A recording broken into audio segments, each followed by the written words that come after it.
Hey Pro Bono Australia crew, it's Claire Desira here, and as we wind down the year, I wanted to talk to you about mental run-ups.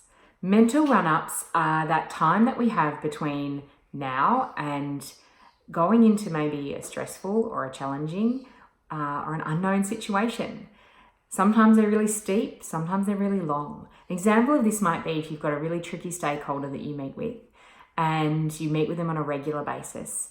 And you almost have that anticipation and maybe a butterflies and bubbling, maybe a touch of anxiety bubbling away in the lead up to that meeting that increases slowly till you have the meeting.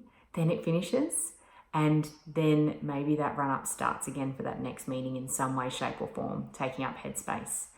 Another example of this might be if you're going for a big interview or a big meeting or a sales opportunity, something that you really care about.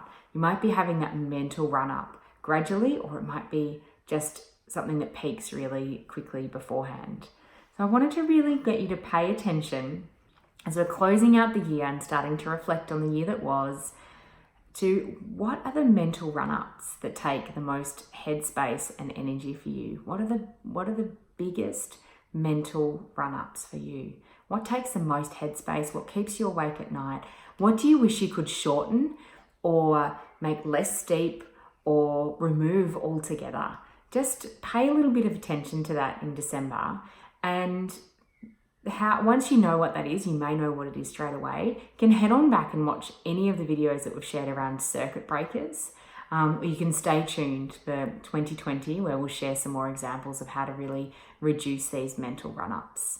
They can sneak up on us and they can be there behind the scenes, but we know that we can really make a difference practically to these and really get some more headspace in for the things that make the most difference and matter the most to you. Pay attention to them. Let us know what you come up with. And knowledge is potential power. So this is a great first step for making some change. If you really enjoyed these videos and you want to sit with us in that last full work week of December, then jump on board the links below. Join the other pro bono crew that have joined our community here at Top 5. And in the week beginning the 16th of December, we'll be landing in your inbox with a great little workbook for free that has questions to really help you powerfully reflect on this year. What went well, what didn't go well, what mental run-ups you would like to maybe eliminate or reduce or soften for next year, to really help you kind of take that reflection to the next level and really help you kind of wind down for the year as well, because you deserve it. You absolutely deserve it.